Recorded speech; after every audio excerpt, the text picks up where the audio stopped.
हर हर महादेव, श्री शिवाय नमस्तुभ्यम। दोस्तों, आप सब पर बाबा की कृपा बनी रहे। आज हम आपको आज की वीडियो में बताने वाले हैं। आप सबको पता है कि अभी पितृपक्ष चल रहे हैं।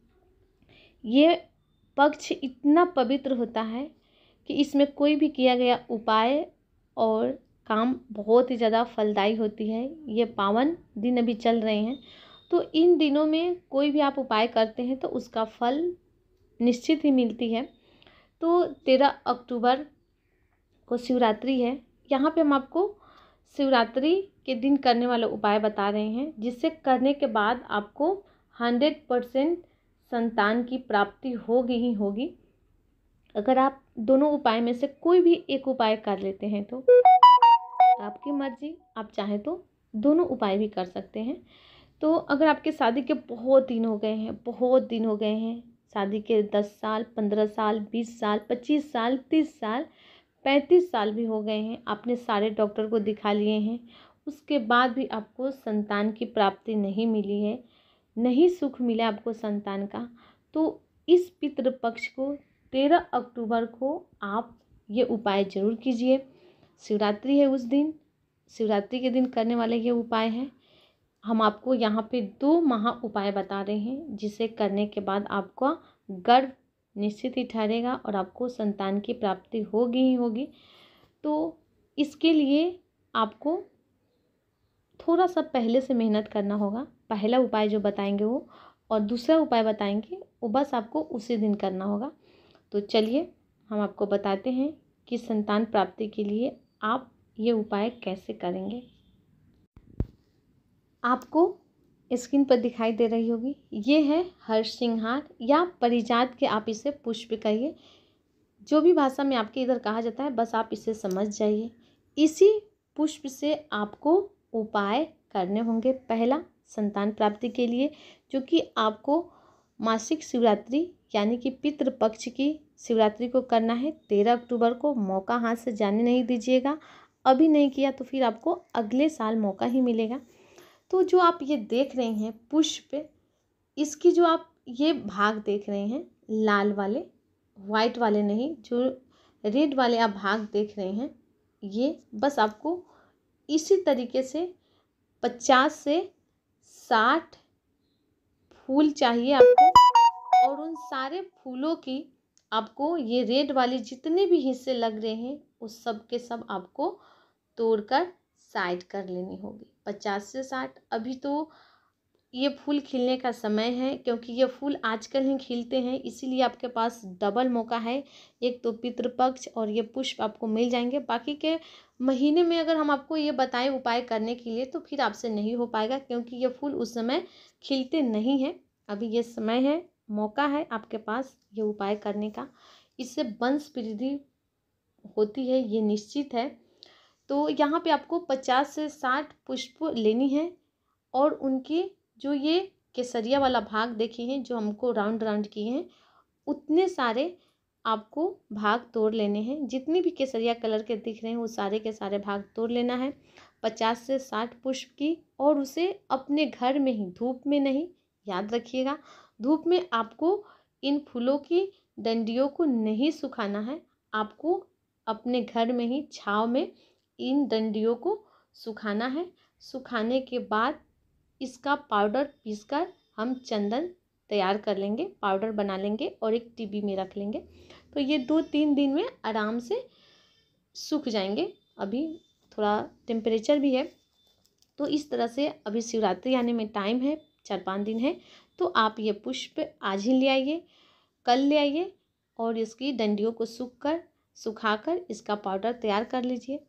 और शिवरात्रि के दिन आपको वो पाउडर जो आपने तैयार किया है उसे लेना है, और इसमें से एक सफ़ेद जो आप ये देख रहे हैं पुष्प, आपको एक लेना है। उपाय करने के लिए बस आपको एक ही पुष्प चाहिए, तो एक पुष्प ले लीजिए और ये पाउडर ले लीजिए। और आपको जाना कहाँ है, आप सबको भी पता है कि आपको जाना होगा शिव मंदिर।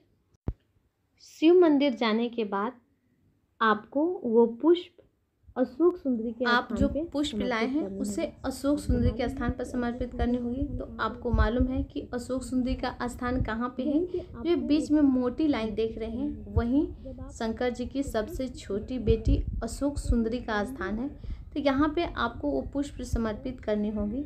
तो पुष्प की डंडी वो शिवलिंग की तरफ होनी चाहिए, शिवलिंग की तरफ होनी चाहिए। और पुष्प का जो भाग है वो बाहर की तरफ होना चाहिए, जहाँ से पानी गिर रहा है उधर होना चाहिए। जो केसरिया कलर का भाग है पुष्प में वो शिवलिंग की तरफ होना चाहिए, और पुष्प का जो वाइट वाला भाग है वो बाहर की तरफ होना चाहिए। बात आ गई समझ में? ध्यान से समझिएगा, गलती बिल्कुल भी नहीं करिएगा। फिर आपको वही पुष्प उठाकर माँ का जो स्थान होती है वहाँ पे आपको समर्पित करना है। जब आप यहाँ पे उस समर्पित करेंगे तो पुष्प का जो डंडी है वो आपकी तरफ होनी चाहिए, और पुष्प का जो मुख है वो शिवलिंग की तरफ होना चाहिए। तो सबसे पहले जो बैठने का स्थान है शिव मंदिर में है कि आपकी मुख उत्तर दिशा की तरफ होना चाहिए। तो ये आपके ऊपर होता है, क्योंकि कई मंदिरों में होता है स्पेस नहीं रहते हैं तो व्यक्ति इस साइड या फिर इसके विपरीत साइड बैठ रहते हैं और पूजन करते हैं। यहाँ पे कभी भी नहीं बैठना चाहिए। जहाँ से जल बहकर गिरता हो वहाँ का पूजा कभी भी स्वीकार नहीं होती है, शुभ मानी जाती है। तो आप यहाँ पे बैठ सकते हैं, यहाँ पे बैठ सकते हैं। उत्तर की तरफ मुँह करके बैठिए, पूर्व की तरफ मुँह करके बैठिए, या पश्चिम की दिशा की तरफ मुँह करके बैठिए, लेकिन दक्षिण दिशा की तरफ मुँह करके कभी भी पूजा नहीं करनी चाहिए। तो जिस साइड भी आप बैठे पुष्प की डंडी आपकी तरफ होनी चाहिए, और पुष्प का जो वाइट वाला भाग है वो शिवलिंग की तरफ होनी चाहिए। बात आ गई समझ में? फिर से समझिएगा, गलती बिल्कुल नहीं करना है। फिर वही पुष्प उठाकर आपको शिवलिंग के ऊपर समर्पित करना है। एक ही पुष्प से आपको सारे के सारे उपाय करने हैं। तो वही पुष्प आप शिवलिंग पर जब समर्पित करेंगे तो पुष्प का जो वाइट वाला भाग है वो आपकी तरफ होनी चाहिए, और केसरिया कलर का भाग है वो डंडी है वो आपके विपरीत होना चाहिए। तो यहाँ पे आप समझ गए, एक ही पुष्प आपको अशोक सुंदरी के स्थान पर समर्पित करना है, वही उठाकर माँ के स्थान पर समर्पित करना है।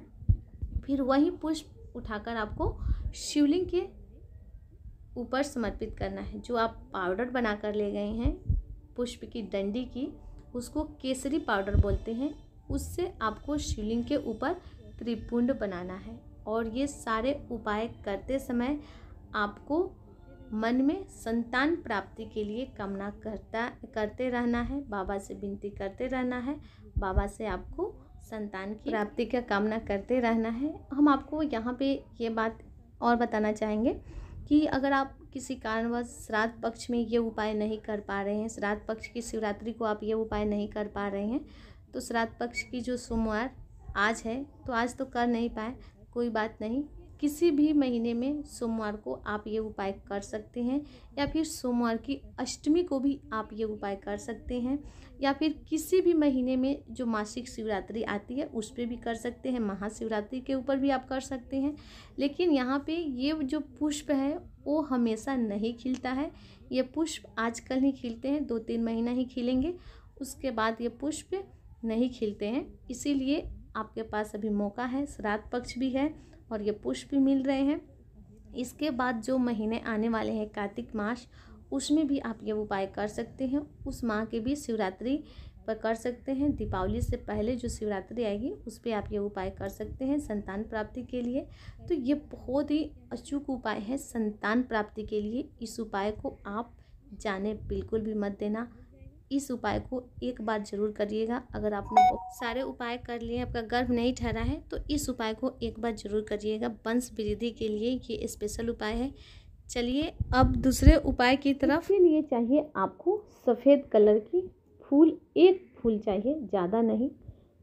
आपको बस एक सफ़ेद कलर की फूल ले लीजिए। आपके पास जो भी पुष्प हो आपको एक ले लेना है, ज़्यादा नहीं। तो यहाँ पे हम आपको बता दें, एक सफ़ेद कलर के पुष्प ले लेने हैं। बहुत सारे लेने की ज़रूरत नहीं है, बस आपको एक सफ़ेद पुष्प चाहिए। और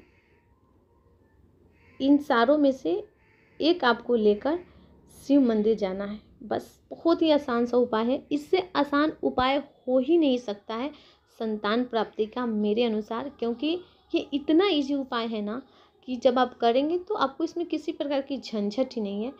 तो बहुत ही आसान उपाय है। बस आपको इन पुष्पों में से एक पुष्प लेना है और चले जाना है आपको शिव मंदिर।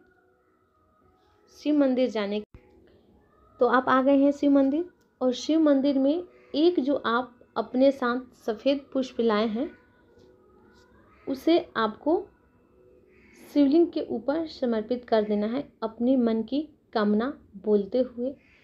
आप चाहे तो इसे संतान प्राप्ति की कामना करके बाबा से विनती करके, बाबा बहुत थक गए हैं बाबा, कब सुनोगे, सबकी तो आप झोली भरते हो, फिर मेरी झोली क्यों खाली है बाबा, कब सुनेगो आप, क्यों नहीं आप मेरे तरफ देखते हो, कब से मैं खड़ी हूँ झोली पसार, क्यों न सुने तू मेरी पुकार, बस तेरा ही सहारा है मेरे बाबा।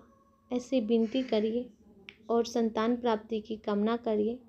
सब बहुत अपशब्द कहते हैं बाबा, बांझ भी कहते हैं, सब ताने देते हैं, डॉक्टर भी माना कर दिए संतान नहीं हो सकता है, पर आपकी शरण में आई हूँ ना बाबा, सुना है आपके द्वार से, आपकी चौखट से, आपके दरवाजे से कोई खाली नहीं जाता है। मैं भी आई हूँ उम्मीद करके कि मैं भी खाली नहीं जाऊँगी। हे मेरे पितृ देवता, हे मेरे महादेव, आप मेरी झोली भरिए, मुझे भी मेरी गोद में एक संतान दीजिए बाबा।